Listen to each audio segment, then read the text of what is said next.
Welcome to this fourth session. Now, the next several sessions will be unpacking our approach to the Bible. And then when that concludes, we'll jump right into applying that with the book of Exodus.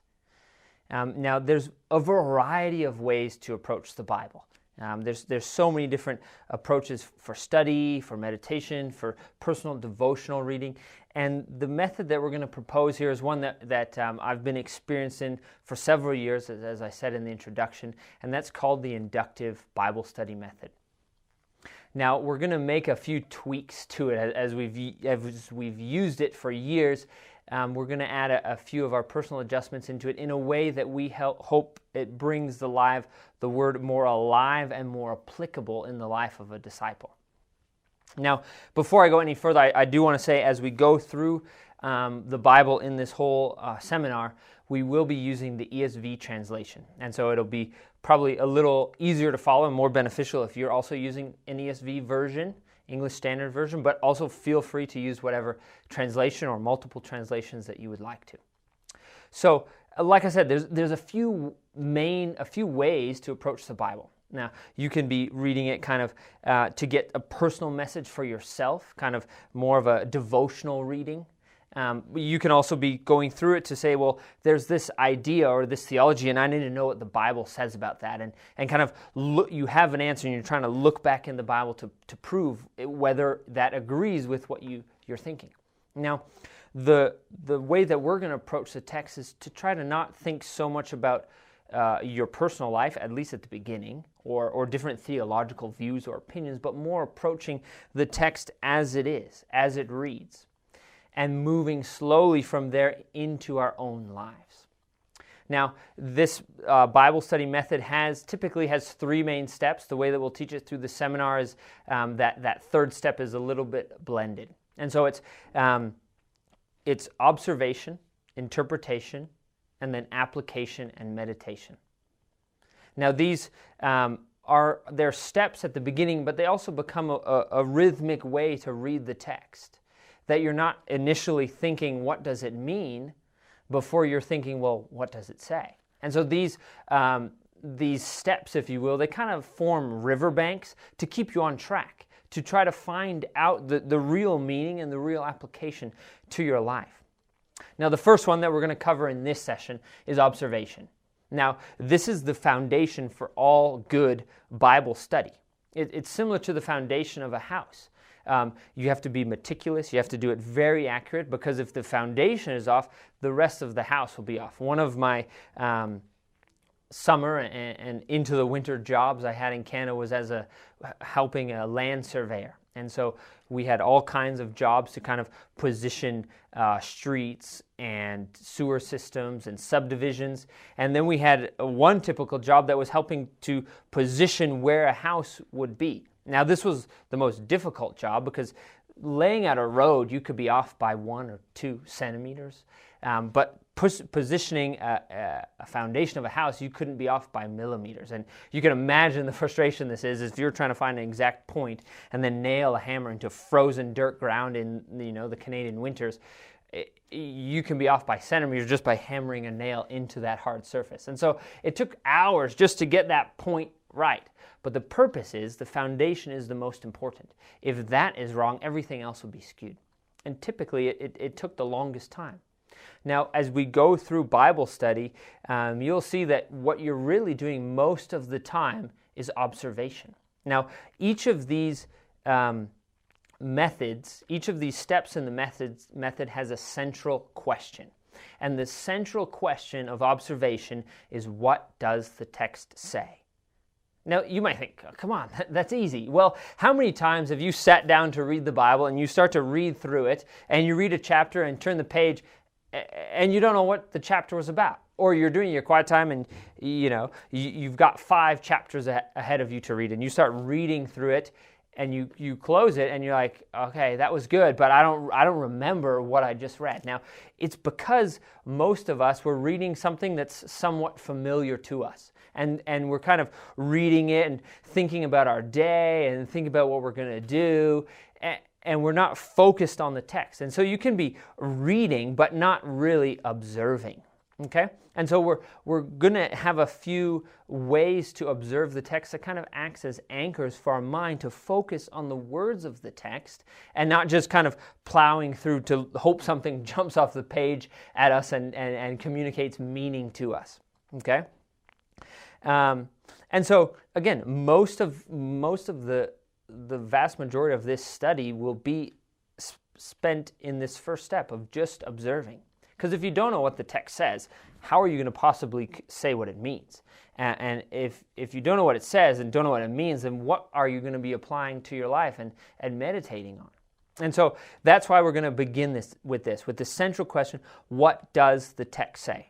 And it is rather easy. You don't need to have a special degree in the Bible. You don't have to have gone to seminary. You just have to be able to read and read slowly. Now, one of my favorite Bible teachers, they used to say that you read a newspaper at 100 kilometers an hour, just like reading through it. And then you read a novel at 50 kilometers an hour. Still very fast, but the Bible, you're meant to read that at about 10 kilometers an hour. Now, that's just an analogy to show that to carefully understand the Bible, you do need to read it word for word and slowly, focusing on observation. Okay? Because oftentimes we're not really reading what's there, we're kind of reading what we think is there or what we've heard is there. And so many times you can read a passage you thought you'd read before, but when you focus on the exact words that are in it, you realize, wow, that's very different than what I've heard or what's been paraphrased. Okay? And so it's the foundation, okay, for the Bible study, okay? So what are we looking for? Now, most people kind of form their observation questions around the 5 W's: who, where, when, how, and what, okay? And you're going through the Bible kind of repeatedly asking these questions. So we'll go through them a little bit. Who is in the story? What are the characters? What are the pronouns that are used? And not just identifying who the person is, but thinking about who that person is.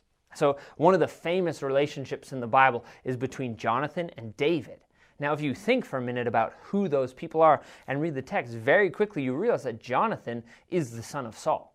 Saul was the king of Israel at the time, and therefore, if his father is the king, Jonathan is meant to be the king afterwards. Now, what's he doing hanging out with David, a threat to the throne? And more than that, what is he doing willingly aiding and helping David to become king? Wow, that changes a lot when you dwell on who the person of Jonathan is. He's sacrificing his inheritance for David.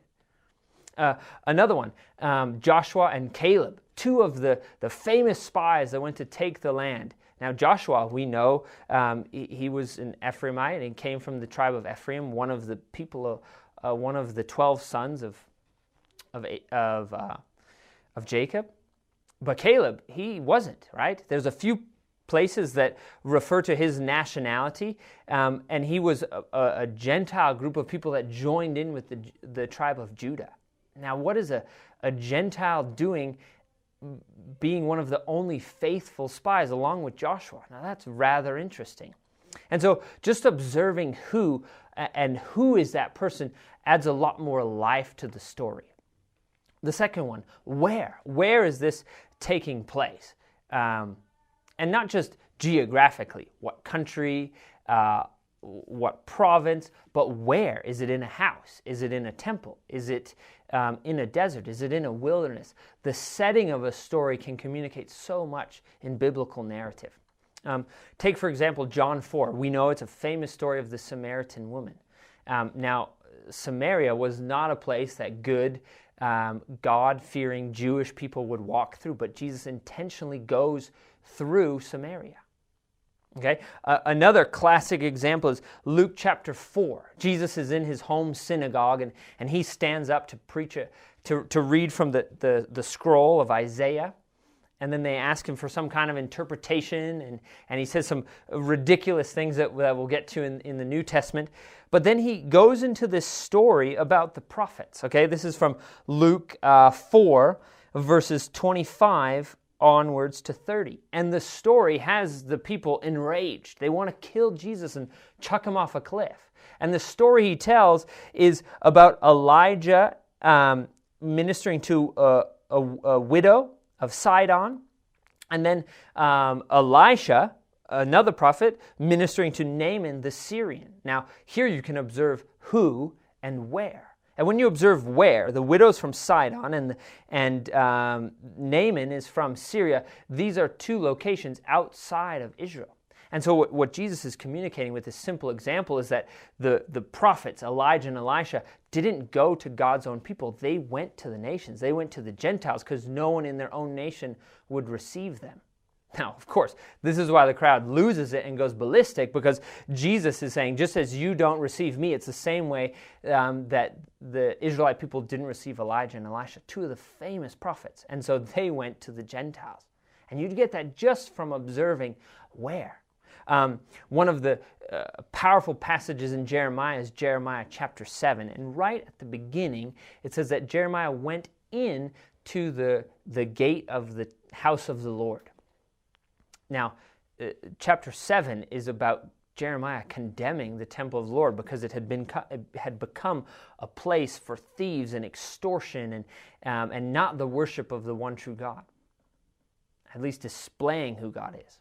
And so, but he's not just writing that down on a piece of paper, and he's not just in some random street corner yelling at the people for their abominations in the temple. No, Jeremiah is literally inside the temple saying God's going to destroy this place. And it just adds to your imagination of what's happening around him by observing the where. And so we have who and we have where, and not just again nations and cities, but even where is the story taking place. Very important. Then after that we have when. When are these events taking place? And you want to look for the tense of verbs or the sequence. Okay. Now you can get this from observing when the time of day, or the Bible doesn't really talk about dates, but it talks about when a certain king would rule. And that's kind of a date stamp in the Bible to kind of put the Bible on a timeline. Okay, a good example of this is the obscure prophet in the Old Testament, Haggai. Now, Haggai gets up to give his message. If we flip there in Haggai 1, this is a prophet towards the end of the Old Testament. And it says there, he begins to speak in the 6th month on the first day of the month. And then Haggai 2 verse 1 is in the 7th month in the 21st day. Now, that's good to know, but you also got to think of, well, when is this happening? What is taking place in these months? And these are very important months in the Israel calendar. In the 6th and 7th month, that was the month where they were harvesting and celebrating an incredible harvest. Now, when you read the book of Haggai, it's the explanation of why the harvest is so poor and why they did so bad, because they were not able to trust the Lord of the harvest. And so you don't understand that message of Haggai unless you observe when these events are taking place. And so when is extremely important. How did this event come about? Was it a miracle? Was it a disaster? Was it an act of judgment? How? And then lastly, what? Now, what can combine a whole bunch of different ideas, okay? What you kind of look for key words and repeated themes, okay? Looking for commands or advices or warnings or prophecies or lists. That's what we're going after. What? You can also observe the atmosphere from these repeated words. We're going to spend a lot of time practicing that, but what? Think of words that jump out of the text, words that seem to be of greater significance and importance. Okay? And so these are the underpinning of our observation, these 5 questions: who, where, when, how, and what. Okay? Beyond those, we're just going to observe general things like keywords. A keyword can be a word that's repeated again and again and again. In Romans, the word justified is repeated countless times. Phrases, lists, and ideas. You can think, what are some famous lists of the Bible, right? The fruits of the Spirit in the book of Galatians is a super important list, or the Beatitudes of Jesus on the Sermon on the Mount. Observing and recognizing that these are lists are a good beginning to observing the text. Within the text, we also have these words that link and connect ideas, and we'll look at those when we get into the book of Exodus. And then finally, in the New Testament, you have all kinds of quotations where Jesus will quote the Old Testament and say, "It is written," okay, and there'll be quotation marks around it. Like we already looked at in Jeremiah 7, that's where Jeremiah is condemning the temple. Then in Mark chapter 11, when Jesus goes to the temple, he quotes Jeremiah's exact words from chapter 7. And so you want to not just remember the quote, but you want to look up the context. More on that in the sessions to come. So there's all kinds of lists of questions that help you get to good, solid observations, and you can find those in the first handout. You can download that, and you can see what are all kinds of questions you can ask as you go through observing. Another great thing to observe as you walk through the text is patterns of arrangement. Now, these can be a little bit difficult to kind of trace and follow, but one key thing to understand with the Bible is that we don't have all of the stories. It's not like from Genesis to Revelation, the stories of that time period are exhausted. No. There's obviously way, way more. And so the authors specifically pick certain stories to tell them in the text. I mean, even John at the end of the gospel in 21 verse 25, he says that, and he's speaking figuratively, of course, he said that that the world could not contain enough books to write all the things of Jesus. And so the authors specifically pick certain stories to tell. Now, not only do they pick certain stories, but they also position those stories in a certain way.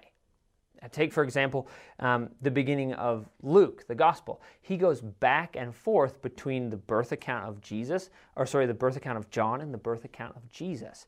And that's called interchange. So he takes these blocks of narrative and puts them interchanging back and forth to one another.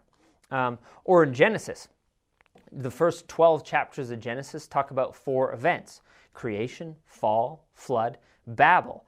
That's 12 chapters for 4 events. But then the remainder, the next 38 chapters, tell the story of 4 people, right?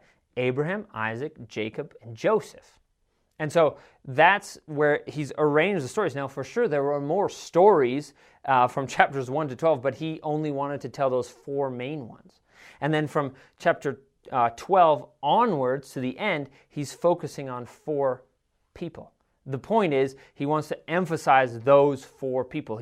The building blocks are more stacked on the later end to communicate that message more importantly. Another example, the major prophets. Isaiah, Jeremiah, and Ezekiel. They all have messages of hope and messages of restoration. Let's think of that as a big central building block of the text. Now, Ezekiel and Isaiah place that chunk of text all the way at the end of their books. Whereas for some interesting reason, Jeremiah doesn't place it there, but places it right in the middle. Now, these are called patterns of arrangement or laws of composition.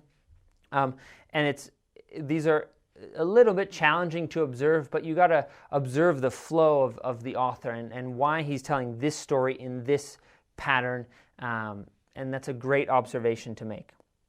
It's similar to if you had a box of Lego pieces. They don't just randomly go together. There's a certain pattern and plan to piece them together to create something. That's how the authors of the Bible are writing. They're taking chunks of narrative and ideas and specifically placing them before and after the next part with great intention. And so observing the structure of a book brings out the message all the more clearly. Now, we'll spend more on this in the sessions to come, but you can see handout 2 for a whole list of laws of composition or patterns of arrangement that Bible authors utilize throughout the Scriptures. So these are kind of the things we want to look for as we go through the text. Who, what, where, when, how, looking for key words, repeated words, important words, observing how the author shapes stories and what stories they choose to tell. Now, what's important here is that we're not really looking for meaning, okay? We're just looking for what's said. We're just focusing on the facts, okay? Far too quickly, people jump to say what a text means without actually knowing what the text says. And so, again, this is the safe place to begin, right? You don't need to have a ton of experience to slowly read the Bible and say, well, this is what the story is about. It does take a little more work to say, well, this is what the story actually means. Okay? So the key for this step is don't focus on meaning, just focus on what does the text say. As you observe words that are used and lists and repeated emphasis, don't think, well, why did the author do that and what did it mean? That's for the next step. That's when we get into interpretation. Now, what's a practical way to go about doing this? Now, in a lot of the Bible courses I teach and classes I speak on, we do something called color coding. Now, this is not a science. There's nothing too intense about it, but it just helps to have your eyes focused on the text, where you associate one color with a specific thing you're looking for in the text. And you can pick any color, but the idea is you keep that color consistent. So you'd have one color for person or people. So every time you observe the name of a person or a pronoun of that person, you would color it a specific color. Okay? The next would be God. Any reference to God, the Trinity, the Godhead, Jesus, Father, Son, Holy Spirit, you color that a separate color. Then places, right? Where, cities and locations, temple, room, nation you're in, you give that a color. And then time, right? Seasons and the year of and this festival, that gets a separate color. And then lastly, keywords, any important repeated words that come again and again. Okay? And so I do that as I go through the text, and it just helps to anchor your mind, not to think about what it means, not to think about what else is happening in your life, but more to focus on what are the texts. And as you go through and color the places, right, and the people. And so let me just review that. So I suggest you have about 5 set colors, right? You pick one color for people, one color for God, one color for places, one color for time, and one color for keywords. Now, don't get crazy, right? Just go about and color the words that really stand out to you. You don't need to color every person, just the ones that help you understand what is the main message of this text. What is it talking about? Okay? Now, there's a few more advantages that come as you do this simple exercise and observation, but we'll get to that in the coming sessions. Now, the book that we're going to eventually start to study is the book of Exodus. So I'll give you a little challenge as you step into this seminar and apply this by reading Exodus chapter 1 and 2 and go about color coding it. Now, don't color every person, every place, but just go about looking for some of the most important things. Now, Exodus is a historical narrative. It's a story of people. So you will be coloring people and places probably a little more than you're coloring keywords. But give it a shot. There's not really a wrong way to go about doing this, and there's no science to it, and it doesn't make the text mean something more. It just helps ground your focus, your attention of observing what does the text say. And that's the key and central question for observation. What does the text say? And remember, we're not looking for meaning. That comes in our next step.